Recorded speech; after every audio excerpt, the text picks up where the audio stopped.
La filosofía es algo así como la matemática de las palabras. Filosofar no es ni tan ajeno ni tan difícil. Diálogo y modo geométrico, la refutación. Ahí tengo yo otra pregunta.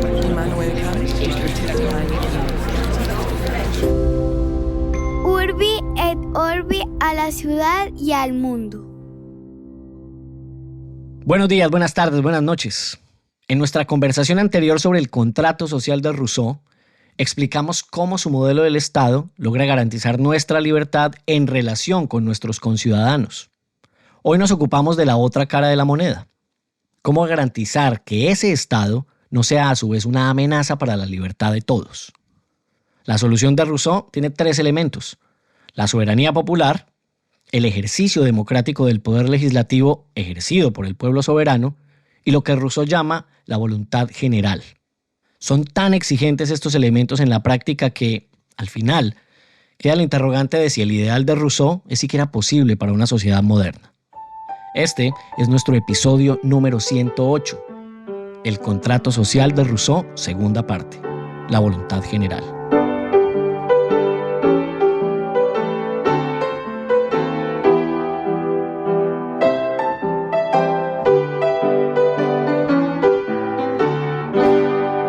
Compañero David Zuluaga, bienvenido al episodio número 108, segunda parte de don Jean-Jacques Rousseau. Lo pronuncié mal porque mi francés es así, nativo, natural. Don Octavio, buenos días. ¿Qué más, hombre? ¿Todo bien o no? Bien. Juiciosos nosotros, ¿no? Ayer grabamos y hoy estamos volviendo a grabar. Eso poco pasa, ¿no? Sí, no nos suele pasar, pero estábamos de buenas que el horario nos lo permitió hacer grabaciones en días consecutivos, y además como fue ayer mismo que decidimos que Rousseau iba con su segunda parte, dijimos, qué carajo, es mejor estando todavía fresco en la memoria, lo hacemos de una vez. Al menos mejor para mí, pues, espero. No, para mí también, lo crea. Ayer le hablé de una oyente que tenemos en Bolivia, pues la voy a poner esa bandera hoy. Ella se llama Anita Salles y nos escucha desde La Paz, que es la que se ríe mucho con nuestros dichos colombianos. Muchos saludos, Anita. Sería muy entretenido que nos ayudara a hacer antología de esos, porque hay unos que yo sé que son colombianismos, pero hay otros que no, seguramente no me doy cuenta. Y usted tampoco, no nos percataremos de cuán criollo sea nuestro español. Y si ella nos ayuda a identificarlos, maravilloso. Sería interesante el ejercicio. Y el dato inútil pero divertido de hoy tiene que ver con esto. ¿Usted sabe qué es esto? Ay, papel pues de envoltura, el bubble wrap. Sí, exactamente, sí. Bubble wrap, correcto. ¿Usted sabe qué tiene en común con el que tengo detrás de mi biblioteca? No. Esto estaba pensado para hacer lo de atrás, un papel de colgadura. ¿De verdad?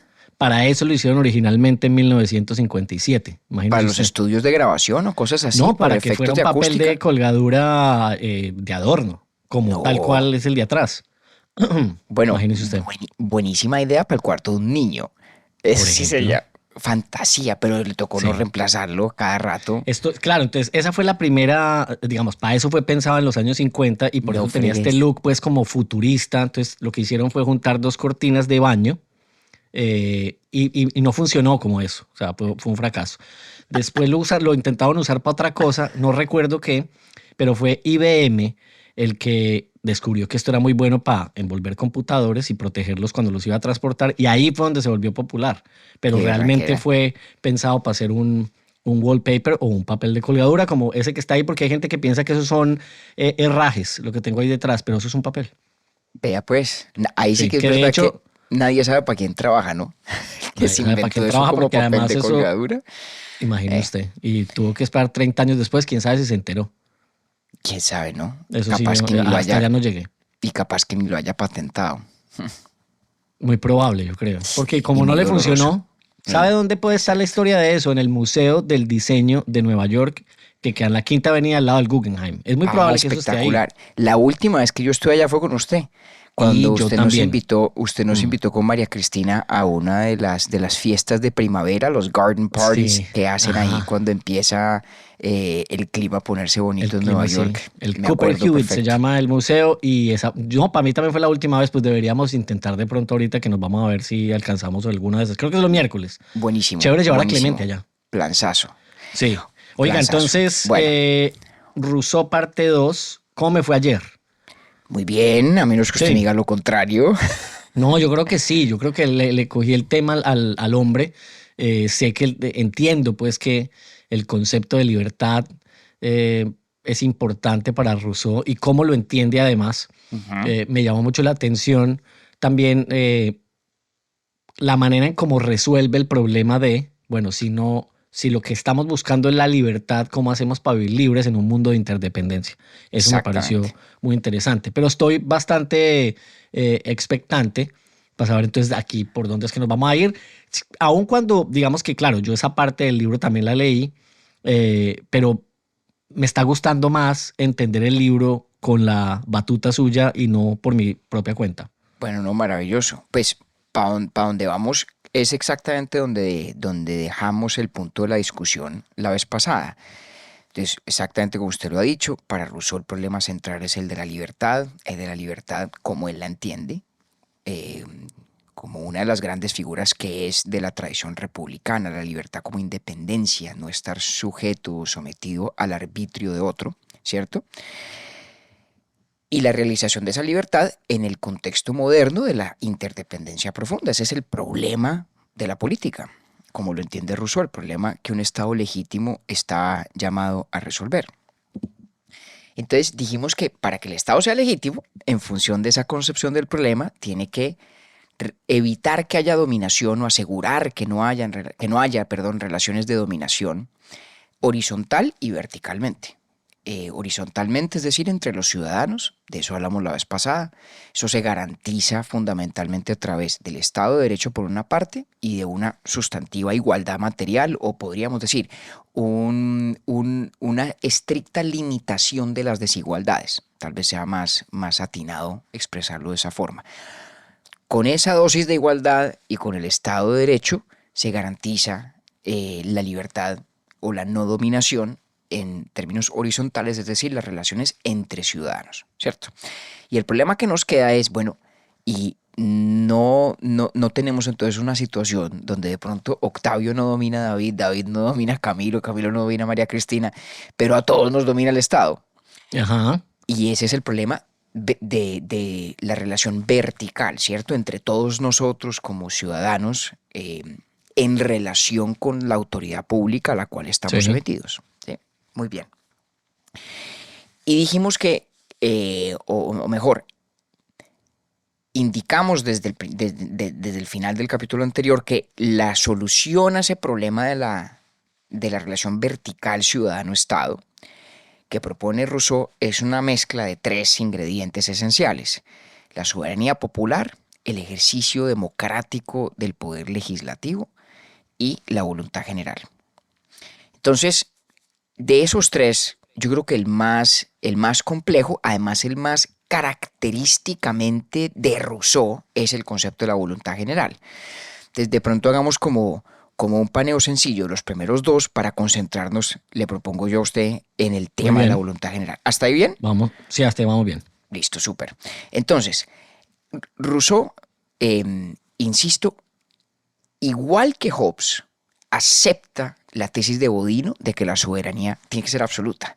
Sí. No hay otra forma posible de soberanía. Igual que Hobbes y que Locke, Rousseau cree, como es apenas de esperarse en alguien que pone la libertad individual en el centro de la cuestión política, Rousseau cree que el consentimiento de las personas es indispensable para que la fuerza o la autoridad pública sea legítima, ¿cierto? Sí. Hasta ahí no hay mayores diferencias. El gran punto de divergencia en el análisis de la soberanía y del consentimiento, del cual se debe originar, Sí. entre Rousseau y Hobbes es el siguiente. Acuérdese que para Hobbes, cualquier cosa a la que usted voluntariamente asienta se da por válida en términos del consentimiento, ¿cierto? Sí. Su vida, ¿cómo es su vida o la plata? Le dice el ladrón cuando le pone el revólver enfrente, y si usted entrega la plata o decide no entregarle y lo matan, cualquiera de Fue ellas, decisión suya según Hobbes. más, digamos, al menos fue consentido, o sea, usted actuó voluntariamente, digamos. Voluntariamente. En todos esos casos, Así lo dijo ¿cierto? usted en ese ejemplo en su momento. Exactamente. Entonces, la tesis de Hobbes es que si una acción es voluntaria en el sentido más escueto de la palabra, ya el consentimiento es suficiente. Ujú. En la teoría de Hobbes, eso garantiza, entre otras muchas cosas, que el soberano nunca se le puede acusar de cometer una injusticia para con los súbditos, por un principio tradicional del derecho, evidentemente el derecho romano, que es el principio volenti non fit injuria. Es decir, cuando yo consiento a lo que me van a hacer, lo que me van a hacer no constituye una injusticia para conmigo. Si yo consiento a algo, eso no es una injusticia. Puede que me haga daño, puede ser, pero no es una injusticia. ¿Bien? Sí, sí. Entonces, en la imagen que nos pintaba Hobbes, nosotros como sujetos, como individuos, consentimos a la autoridad absoluta de un soberano, ¿cierto? ¿Qué significa consentir a la autoridad absoluta de un soberano? Que ese soberano puede hacer absolutamente lo que quiera, no tiene limitación. Y entonces cualquier cosa que haga, no podemos luego nosotros salir a quejarnos de que es una injusticia, porque es el consentimiento que dimos es al ejercicio de un poder que no tiene límite, que no tiene coto, ¿ya? Entonces, en la concepción de Hobbes, ese consentimiento con una vara muy baja tiene un efecto legitimador gigantesco. Lo que haga el soberano viene revestido de la legitimidad de ese consentimiento que le dimos. ¿Por qué me Porque detengo? soberano es en tanto que le dimos el consentimiento. Exactamente. Y se lo dimos con qué Ajá. condición. Con que era absoluto el poder que le dábamos. Claro, sin restricción, sin limitación. Sí. Entonces, Rousseau tiene el siguiente problema, digamos. Tiene el problema de que él acepta el argumento de Bodino de que la soberanía tiene que ser absoluta. Tiene que Ok, ser. entonces el hombre dice, bueno, no, eso sí toca. Hasta ahí sí, eso tiene que ser así. Mm. Acepta el argumento de Hobbes de que al soberano hay que consentir para que sea legítimo su ejercicio de ese poder absoluto. Pero caramba, para un tipo de sensibilidad republicana como Rousseau, esa idea de que al yo consentir a un soberano, lo que ese soberano haga frente a mí no es una injusticia nunca, pues es casi que ceder totalmente el terreno ganado con su concepción misma de la libertad, ¿cierto? Es entregarla. Entonces él dice, mire, lo que pasa es que esa teoría de Hobbes y entre otras cosas de Hugo Grocio también, le falta un elemento muy importante. Y es que el consentimiento de las personas convalida aquello a lo cual consienten, sí, pero no de manera irrestricta. Hay cosas que son tan contrarias a los más fundamentales intereses de la persona que no hay consentimiento posible que las valide. Rousseau, a la teoría del consentimiento como un acto legitimante, le inserta una gran novedad, Octi, y es que dice, no aplica a cualquier objeto, no aplica a cualquier cosa a la que yo pueda consentir. El consentimiento valida, el consentimiento activa ese principio de volenti non fit injuria, es decir, que no es injusticia aquello a lo cual consiento. Todo eso es cierto, pero yo no puedo consentir a cualquier cosa. Hay, como quien dice, hay casos en los cuales una persona puede consentir y los demás con razón juzgamos ese consentimiento como nulo de todo efecto. Eso es una teoría, o sea, es una tesis muy importante. Le voy a poner un caso concreto en el que Por favor. pervive en nuestro quehacer, mejor en nuestras instituciones jurídicas. Es lo que en inglés se llama statutory rape o digamos, la violación o la vulneración de derechos sexuales que se juzga como tal sin importar si hubo o no, entre comillas, consentimiento, que es lo que ocurre cuando hay una relación sexual con una persona menor de cierta edad, ¿cierto? Digamos que en ese tipo de casos lo que la ley dice es el hecho de que la persona haya consentido, entre comillas, es irrelevante, porque las condiciones no están dadas para que su consentimiento tenga validez. En ese ejemplo que le pongo, la condición que no está dada es la madurez de la persona que consiente, ¿cierto? Claro. Pues un menor de edad. En el caso de Rousseau, lo interesante es que la otra condición que puede invalidar el consentimiento es el contenido mismo de aquello a lo cual uno va a consentir. Y, para hacerlo muy concreto, pues no le va a sorprender, Octi, que aquello a lo cual uno no puede consentir es la alienación de la propia voluntad. Yo no puedo hacer un contrato válido para hacerme esclavo de alguien más. Okay. Es imposible, dice Rousseau. Usted puede consentir todo lo que quiera, ser un adulto en pleno uso de sus facultades. Y bueno, nos podrá parecer un loco lo que quiera uno decir del caso hipotético. Pero nada de eso le da peso o importancia al consentimiento que usted le da a un contrato de esclavitud. Es que eso es una cosa, dice Rousseau, tan contradictoria con la idea misma de la voluntad, que es la que le da peso al consentir, que pues usted no puede consentir a que se acabe su propia voluntad. Sí. ¿Hasta ahí bien? Sí. Listo. ¿Por qué es tan importante esa idea? Esa idea de que los contratos de esclavitud son un imposible normativo, un imposible ético. Porque se aplican también al caso de la suma de los ciudadanos respecto de un soberano. Y entonces aquí está la solución. Suma de los ciudadanos respecto de un soberano. Sí, exactamente. Es decir, Okay. así como Octavio Gálvez individualmente no puede conferirle validez a un contrato de esclavitud porque, entre comillas, consintió.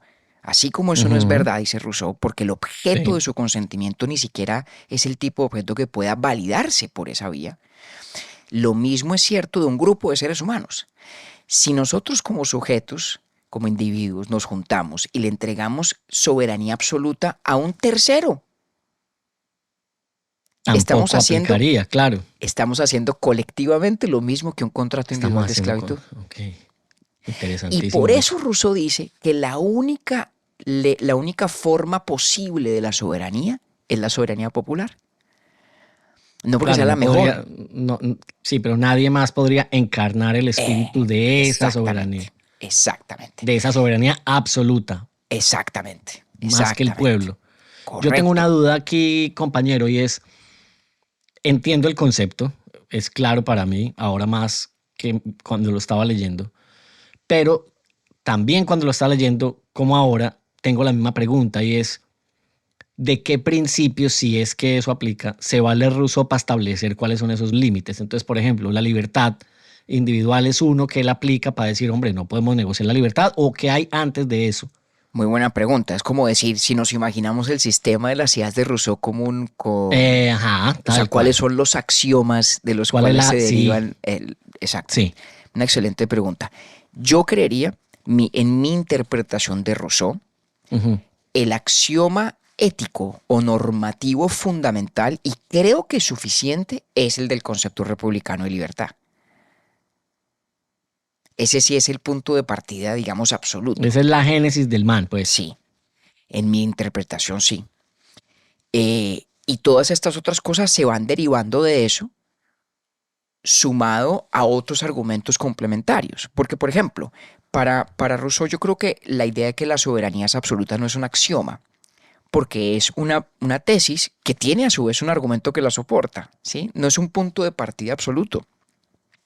Pero lo que sí es un punto de partida, por ejemplo, es que hay, pongamos el caso concreto de lo que estamos hablando, sí es un punto de partida para Rousseau que un ejercicio de la propia libertad, cuyo resultado, fin o propósito es la anulación de la voluntad, es un ejercicio, digamos, contradictorio de la propia libertad y nulo de todo efecto. Esa es una idea muy fuerte y muy importante que se acerca mucho a una contradicción lógica. No es una contradicción lógica, es una contradicción normativa, pero es una tesis muy fundamental. Pero si entiendo bien el espíritu de su pregunta, yo diría que hay otras, pero tal vez la más importante de las ideas fundantes de todo este andamiaje de ideas políticas e incluso de sus connotaciones institucionales es, en efecto, la concepción republicana de libertad. De libertad.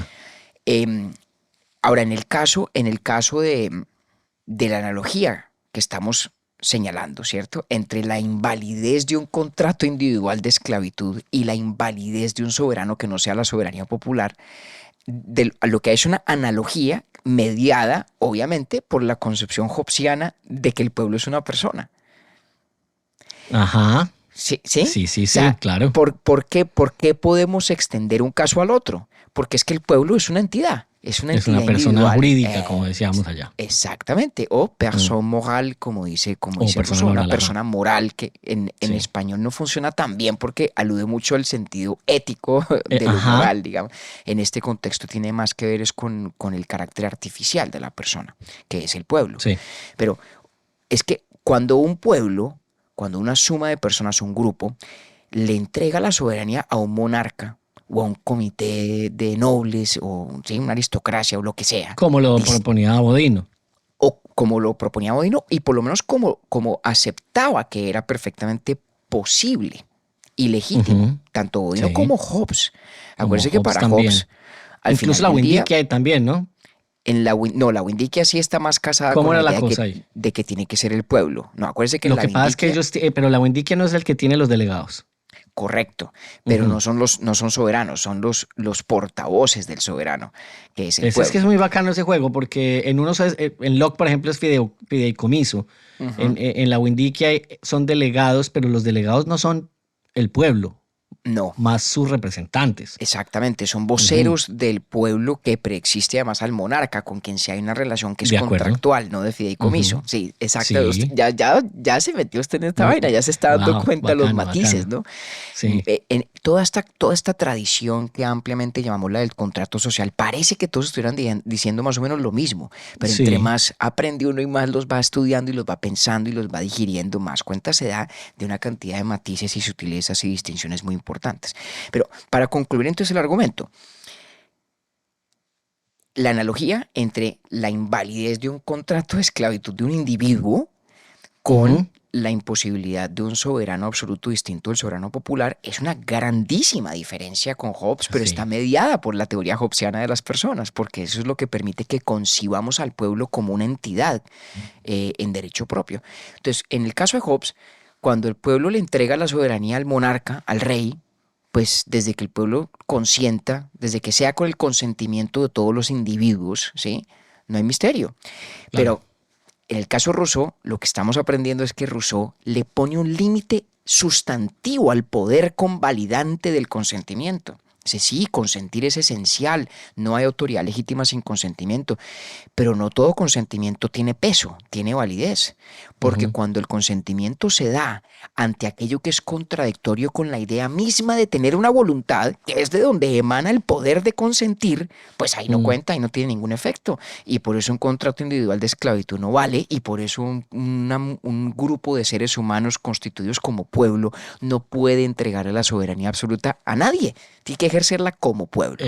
Le pertenece y a nadie más. Exactamente. Hacer lo contrario Sí. sería esclavizarse. Y uno no puede consentir a ser esclavo, ya vemos por qué. Bueno, Sí. entonces, ahí está el primer elemento, soberanía popular. Chévere. El segundo elemento, decíamos, era el del ejercicio democrático del poder legislativo. En Hobbes, hago todo el tiempo este contraste con Hobbes porque creo que ayuda usted me dice si no, pero creo que ayuda a clarificar qué es lo que de distinto tiene Rousseau y qué es lo que añade y aporta. En el caso de Hobbes, lo que el soberano hace a manera de ley, edicto, decreto, es todo lo mismo. Es una orden del soberano. ¿Sí? Sí. Para Hobbes no hay una distinción no hay distinción importante entre las distintas formas De de ejercer expresar aquello. exactamente, de expresar la voluntad soberana. Todas son órdenes del soberano, unas más generales que otras más específicas que otras, pero todas son órdenes del soberano. Sí. Rousseau asimila de John Locke y de hecho también de Montesquieu la idea de que hay dos tipos muy distintos de actuaciones del poder público.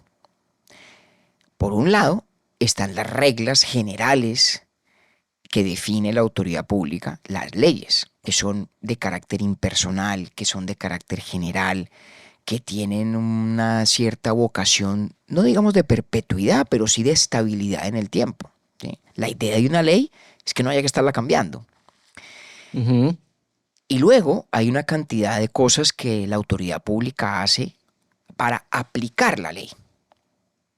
Bueno, y Rousseau dice, mire, la esencia del poder soberano radica en el poder de hacer la ley que luego se aplica. Acuérdese además que estamos en una teoría donde es indispensable que haya leyes generales porque sin eso no hay Estado de Derecho. Sin Estado de Derecho no resolvemos el problema horizontal de la dominación. Acuérdese de eso, ¿sí? Ujú. O sea, la idea, por ejemplo, de un Estado, incluso de un soberano popular, que no tenga leyes, sino que todo lo vaya haciendo por edicto y por decreto en casos particulares, para Rousseau eso no funciona. Porque eso ya ni siquiera es un problema en la relación vertical ciudadano-Estado. Eso destruye incluso la relación horizontal entre ciudadanos libres, porque no tienen la protección del Estado de Derecho. Claro. Entonces, Sí, estamos bien. Nuestro soberano popular tiene que operar a través de leyes. Ujú.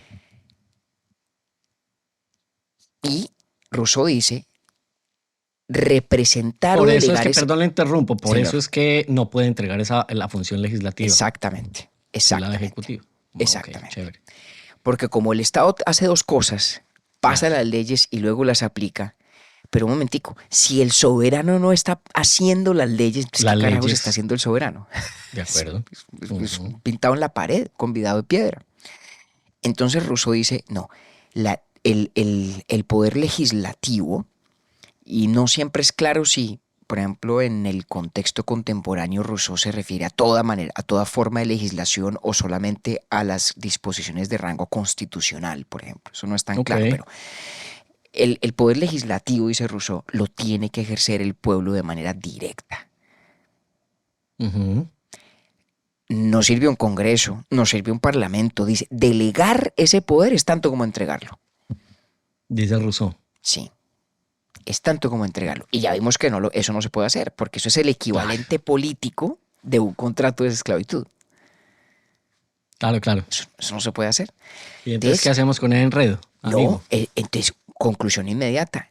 El Estado de Rousseau, la República de la Voluntad General, Ujú. exige, entre otras cosas, una ciudadanía muy, pero muy activa. Muy activo. Una ciudadanía legislante, permanentemente, pues, digamos, no permanentemente, pero legislante con cuanta frecuencia requieran las circunstancias sociales de esa comunidad.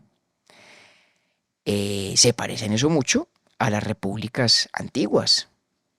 Piense usted en Atenas, piense en los albores, pues, de la República Romana, donde había que reunir a todo el mundo, había que reunir a la gente, Ujú. con la diferencia de que tanto en Atenas como en Roma, sobre todo en Atenas, los que eran ciudadanos eran una pequeña minoría de la población.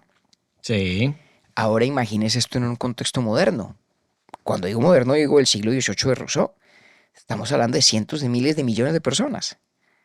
Sí, ¿cómo hace usted para convocarlas? Ahí se va a dar cuenta usted de algo a lo que quiero llegar al final de este recuento del argumento, y es, Rousseau nos está proponiendo una teoría para arreglar nuestras instituciones y hacerlas legítimas, o nos está proponiendo más bien una demostración de que es imposible que lo sean. Ajá. Sí. Dos Pues es que lecturas por muy ahí va, distintas. por ahí va mi reflexión, sobre todo porque es que, entonces listo, yo me voy a Atenas o me voy a los albores de la República Romana. Primero, lo que usted dice que es muy claro, ¿cierto? No todos eran ciudadanos, llegaban solo los que eran ciudadanos, esos eran los que tenían participación. Aún así, convocando a, entre comillas, todos los ciudadanos, de quienes eran las iniciativas para proponer tal o cual leyes. Entonces aquí lo que yo diría es, ese tipo de reunión en comparación con un cuerpo colegiado de una democracia actual, en un sentido práctico, ¿cuál es la diferencia? Claro, si yo lo subo a el ideal propuesto por Rousseau, entonces por eso me acerco a la reflexión de, bueno, de pronto lo que este man está diciendo es, Hombre, lo que se dice muy popularmente, la democracia no es un sistema perfecto, pero pues es lo mejor que conocemos. Hay otros que, Sí. por ahí se lo dije yo en un episodio, que yo tuve un amigo que dice, la democracia lo que pasa es que es un sistema que es económico, entonces eso funciona ahí como para gestionar las vainas. Sí. Entonces, por eso es que me voy como para eso último que usted dijo. Yo lo pensé mientras leía. Yo decía, pues sí, suena muy bacano, pero ¿cómo Pero será? mire el argumento, o sea, creo que usted quiere decir la democracia representativa, La representativa, me refiero a ella, sí. a diferencia de este modelo de Rousseau, donde la legislación tiene que ejercerse de manera directa e indelegable por parte de todos los ciudadanos.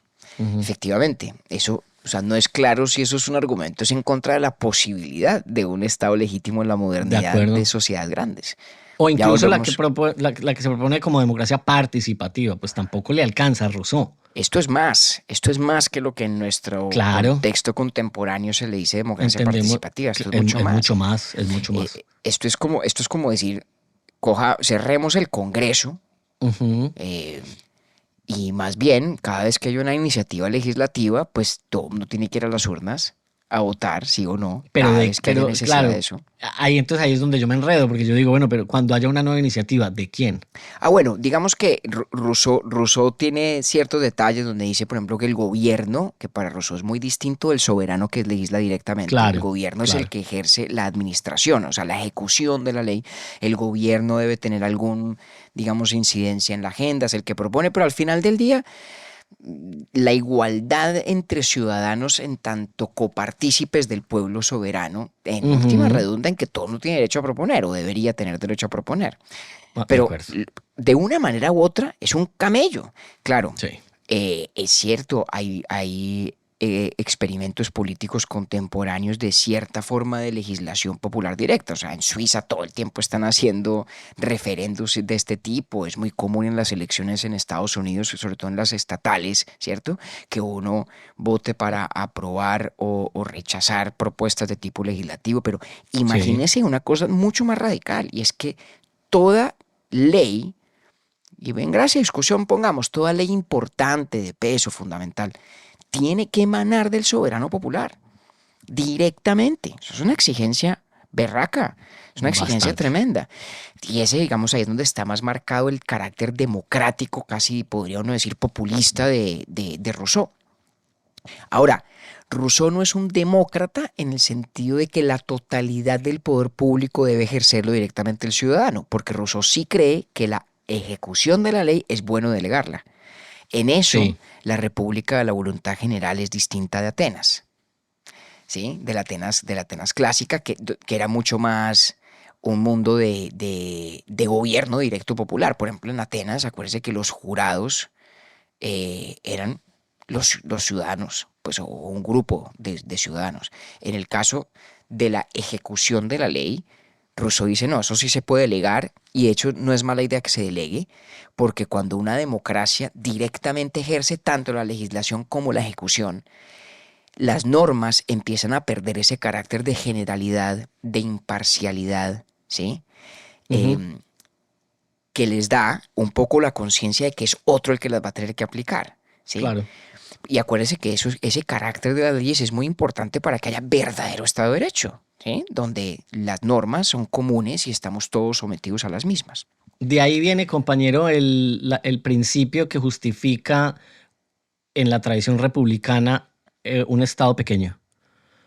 ¿De ahí No. podría desprenderse algo de eso o definitivamente Bueno, no? perdón, corrijo.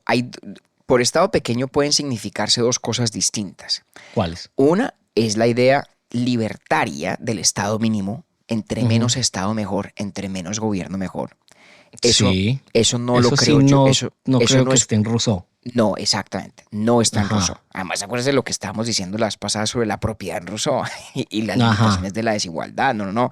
Rousseau es un tipo de bastante Estado. Y eso que no vamos a hablar en este capítulo de sus más excéntricas propuestas, como el hecho de que debe haber una religión cívica promovida Mm. por el Estado, de que debe haber censores.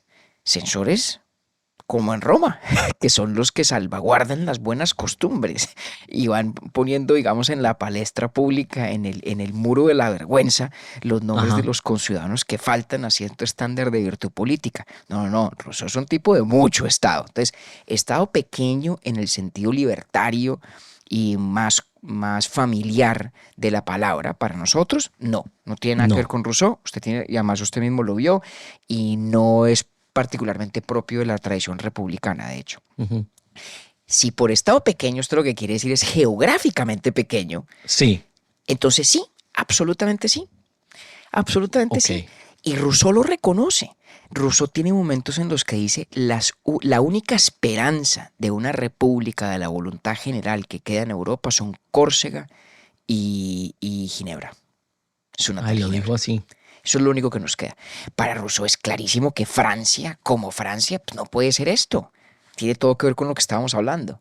Pero Córcega y Ginebra se las imagina Rousseau todavía por su físico tamaño capaces de hacer viable este modelo de autoridad legítima. Y ese tópico del tamaño de los estados es muy importante en el siglo XVIII, de hecho.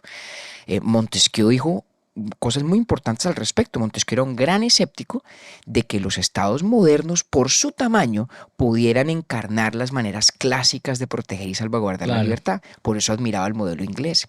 Y de Y hecho, ahora un te le poco, hago otra pregunta. No, pues señor, termíneme si le hago una tercera con la misma, o sea, le pongo una tercera pata a esa pregunta. hágale. No, El- simplemente para concluir, si usted piensa en ese diálogo de la tradición republicana, en últimas, el experimento más interesante, me atrevería yo a decir más deliberado y exitoso de todos, es el de la República Americana, es decir, los Estados Unidos. Ujú. Y en muchos momentos los fundadores de la República Americana, los autores de los Federalist Papers, son conscientes de que una manera de entender su reto es el de demostrar que sí es posible una república en un Estado moderno grande. Sí, Sí usted me es lo dijo posible. así cuando hicimos los episodios al Exactamente, respecto. y Es lo verdad. conciben así. El reto nuestro es demostrar que Montesquieu y Rousseau estaban equivocados, que uno sí puede tener un Estado republicano, adecuada y satisfactoriamente republicano, a pesar de que sea grande en De la un tamaño modernidad. grande. Entonces, Geográficamente. en eso tiene usted toda la razón. La idea literal de Estado pequeño en el sentido geográfico y sobre todo demográfico de la palabra. ¿Y qué me dice entonces de la idea no literal, sino figurativa, de un estado de tamaño pequeño? No, eso sí es lo primero. Eso, Eso sí es lo primero que eso se estamos parecería hablando. más a lo del libertario también. Exactamente. Eso sí es más la tradición Porque libertaria. mientras estaba usted respondiéndome lo de geográfico, que era mi pregunta, entonces yo pensaba, no sabía si se alejaba mucho de la idea de libertario, aquello de simplemente entender, no, sí se necesita Estado para proteger, por ejemplo, derechos de propiedad y demás, Mucho pero Estado, que sea bastante un aparato Estado.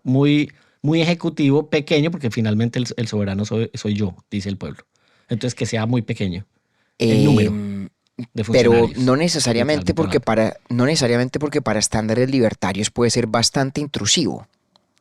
para estándares libertarios. Claro, o Mm. sea, un libertario mira la tesis de la libertad de Rousseau y sobre todo su insistencia en que uno de sus presupuestos sociológicos es una cierta igualdad material, y el libertario Ujú. sale espantado.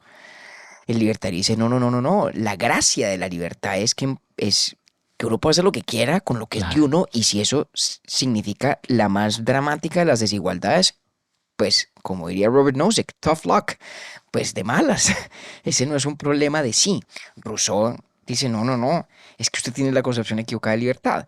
La concepción correcta de libertad, que además es anterior a los derechos de propiedad, es razón legítima y nos conmina a restringir los derechos de propiedad.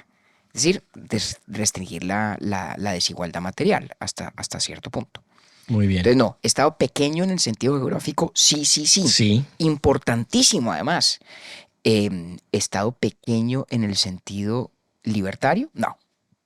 Ciertamente no en Rousseau, y creo que no se me ocurre ningún republicano de estos Que diga eso. que lo ponga en esos términos, no. Vale. Bueno, nos falta un tercer elemento de resolver esa relación vertical Estado-ciudadano, ¿cierto? Ujú. Ya hablamos de la soberanía popular. hablamos del ejercicio democrático directo del poder legislativo y su importancia. Sí. Viene el tercero. Vea, hombre, en casi toda filosofía política, el problema máximo, el problema en últimas, es quién vigila al vigilante. Ajá. Quis custodiet custodes ipsos, Mm. como se dice famosamente. Me hizo acordar usted de un manager al que le escuché yo esa frase que decía, lo peor de ser manager es que usted es jefe del jefe. Exactamente. Ujú. ¿Y quién vigila al jefe? Claro. El gran problema de casi todo modelo de diseño institucional es que al final tiene que haber alguien que tome una decisión y esa decisión no hay otro que la revise, no hay otro que De la acuerdo. convalide, no hay otro que lo vigile. Esa intuición es lo que condujo a Bodino a la afirmación del principio absolutista de la soberanía. Dice, alguien tiene que tener el poder Alguien, sí. último y completo. Y eso para Rousseau es muy inquietante porque el hecho de que el soberano sea popular y el hecho de que el soberano ejerza directamente el poder legislativo no significa que no pueda utilizar el poder de una manera contraria a la libertad. Rousseau no es un ingenuo. Rousseau cree y sabe que una asamblea ciudadana puede valerse de las mayorías para hacer cualquier cantidad de atrocidades. Claro. La barbarie plebiscitaria también existe o puede existir. Ujú. Y entonces Rousseau dice, por eso tenemos que pensar que en esta estructura política, además de la soberanía popular, además del ejercicio mayoritario del poder legislativo, hay un tercer elemento esencial y es la voluntad general. ¿Qué es la voluntad general, Octi? Esta es la parte más, yo creo que más ambigua de Rousseau, donde Rousseau es menos preciso. La idea de Rousseau es básicamente la siguiente, es decir, mire, el bien común existe, es una realidad, no es arbitrario, o sea, no cualquier hipótesis sobre qué es el bien común de una comunidad es igualmente válida. Hay unas cosas que son objetivamente contrarias al bien común y otras que son razonablemente parte del bien común, ¿sí? Ajá. Sí. O sea, no es una noción inventada y que cada uno puede tener la que quiera y todas son igualmente válidas, no. Hay cierta objetividad de qué es y qué no es en el interés general de una comunidad política. Primer elemento. Segundo elemento. Hay ciertos procedimientos, ciertas maneras de tomar decisiones como grupo que tienden más o tienden menos a acercarse a esa idea objetiva del bien común. ¿Sí? Y tercer elemento. Hay ciertas disposiciones motivacionales o ciertas actitudes de los individuos que hacen parte de una asamblea que a su vez ayudan a que esos individuos se acerquen más y más en sus propias visiones de lo bueno a ese bien común objetivo. ¿Sí? Entonces, la República de la Voluntad General exige que el soberano popular, el pueblo, Sí. actúe a través de la voluntad general. Ok. ¿Sí? Y la voluntad general es una mezcla de esos tres elementos que le estoy diciendo. La voluntad general significa que cuando el soberano actúa, cuando el soberano se expresa, tiene que hacerlo de conformidad, al menos con los límites objetivos de lo que es el bien común, ¿sí? Sí. En el sentido de que hay cosas que son abiertamente contrarias. Esas no son válidas actuaciones del soberano, esas no son expresiones auténticas de la voluntad popular. Entonces tiene que decidir dentro de los cánones de esos límites objetivos del bien común. Dos, debe hacerlo con procedimientos que en efecto propenden por el bien común, o sea, que se acercan a una concepción plausible del bien común. ¿Qué significa eso en concreto? No puede haber lo que Rousseau llama facciones, no puede haber partidos. No puede haber partidos en el ejercicio de la democracia legislativa del soberano popular. Cada votación tiene que ser una espontánea y auténtica expresión de la íntima convicción de cada individuo. No puede ser una lucha entre voluntades de grupos inferiores al pueblo. Porque un partido o Y una además facción... son inferiores al pueblo, claro. Exactamente. Es que si usted tiene partidos o facciones, lo que Ujú. pasa con la asamblea es que entonces al pueblo no lo constituyen los individuos, lo constituyen esas facciones o esos partidos. Claro. Y entonces ahí estamos en un universo totalmente diferente. No estamos hablando de una soberanía popular que se ejerce como coiguales usted y yo como ciudadanos. ¿Sí? Es que, sí, en tanto que individuos, en tanto que ciudadanos, todos somos accionistas del soberano popular en idéntica medida, digámoslo así. Claro, claro. En tanto que facciones o partidos, no. Una facción es más grande, otra más pequeña, un partido más grande. ¿Ah? Y pues ya no es el bien Y ya, común no. estrictamente hablando. Y sobre todo no es un bien común que nos expresa nuestras voluntades como individuos, sino que expresa las voluntades de esos cuerpos De los colegiados. cuerpos artificiales. Ahí está otra vez la idea de Hobbes. Ahí está otra vez Hobbes detrás.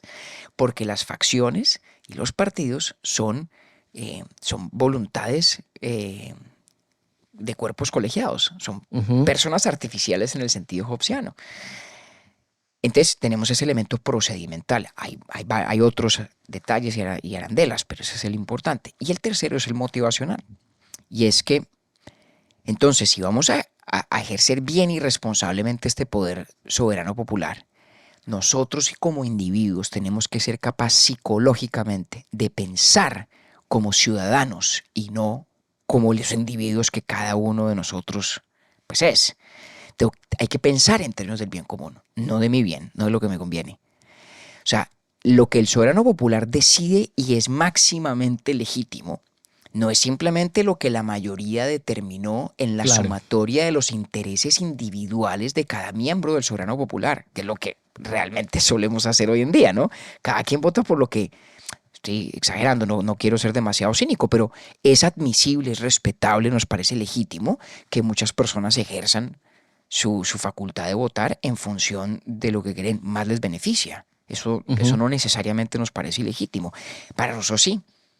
Para Rousseau sí, porque lo que se necesita es que cuando yo estoy actuando como miembro del pueblo soberano, yo tengo que pensar desde la perspectiva. Pensar como parte de ese cuerpo y no como particular. Exactamente. Eso significa además que por eso es que en la República de la Voluntad General de Rousseau es tan importante el tema de la virtud cívica, las buenas costumbres, por eso aparece el censor, por eso aparece la religión cívica que él propone. Porque dice, al final del día, todo este sistema, todo este edificio que estamos describiendo, recae sobre los hombros de estos individuos que son los socios iguales en igualdad de condiciones de la soberanía popular o del popular, claro, del pueblo que es soberano. Y todo va a depender en última instancia de la actitud con la cual estas personas despachen el asunto del soberano y por lo tanto de su disposición virtuosa o no. Rousseau entiende como pocos que por este problema de quién cuida al vigilante, ¿no? ¿Quién vigila al vigilante? Ajá. Por ese problema, al final, todo depende de la calidad de la cultura política que haya en una sociedad. Todo depende de qué tan virtuosos son sus ciudadanos. Así de sencillo. Entonces, fíjese que, y con esto... Entonces son, señor, que las decisiones del soberano popular propendan por el bien común, sí, que no haya facciones, sí, y que su motivación obedezca a la voluntad del pueblo y no al interés personal. exacto. Es decir, solo que así se cumpliría el ideal de república en Rousseau. Exactamente. Es decir, Ave que María. cuando yo como partícipe del pueblo soberano voy a votar, yo tengo que pensar en el bien común, no en el bien Claro. mío. Eso suena trivial, pero fíjese que no lo es del todo, porque a nosotros, no lo es. repito, a veces nos parece que es perfectamente legítimo que haya personas que ejerzan sus derechos políticos en procura de un interés Y pues de hecho en la democracia representativa pues, tiene es mucho uno de de los eso. principios, ¿cierto? Es como no Tiene hay, mucho de necesitamos representación de todos los grupos, incluidos los minoritarios. Es correcto. Y digamos, hay filosofías políticas de la representación que son corporativistas, como la de Hegel, por ejemplo, ¿no? Que creen que en las instancias de representación lo que hay es que representar a los estamentos de la sociedad. ¿sí? Ok. No así en el caso Rousseau. Y déjeme con esto de pronto para ir cerrando la explicación, Octi. Ujú.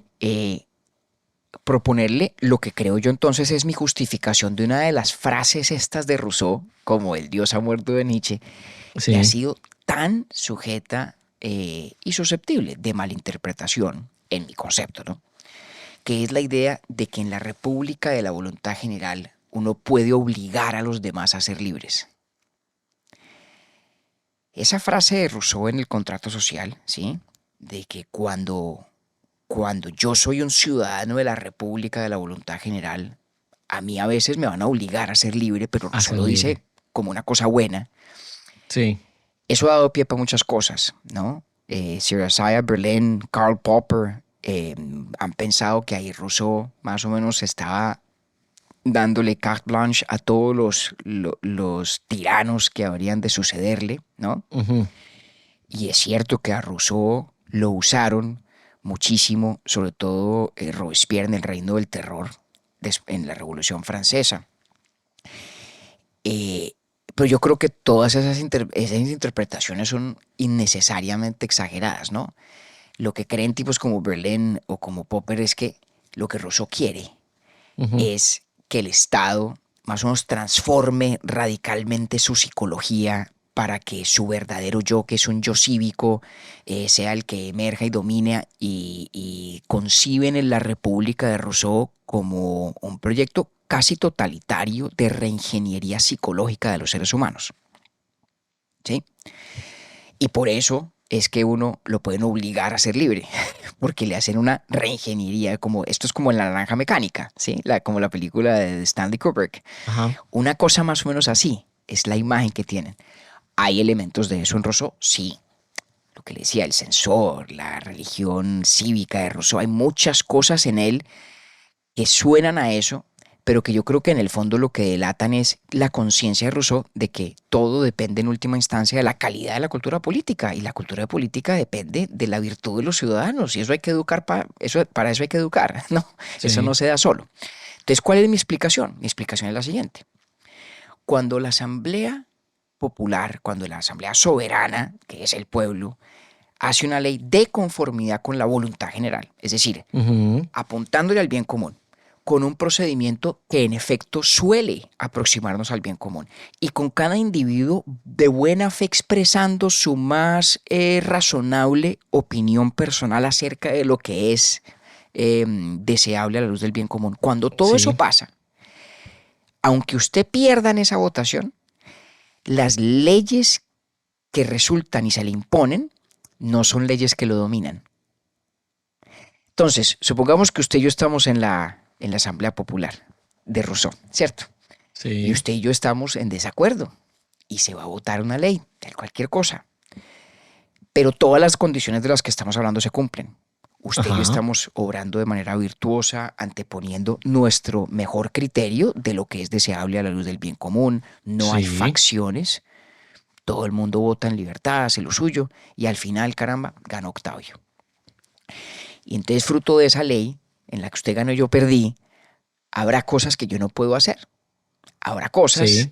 en las que la fuerza del Estado se me impondrá para hacer cumplir esa ley. Claro. Lo que Rousseau quiere decir, de nuevo en mi lectura, es que cuando el Estado me ejerce coerción sobre mí para hacer valer esa ley, esa coerción de la que yo ahí soy objeto es a la vez un homenaje a mi libertad. Ujú.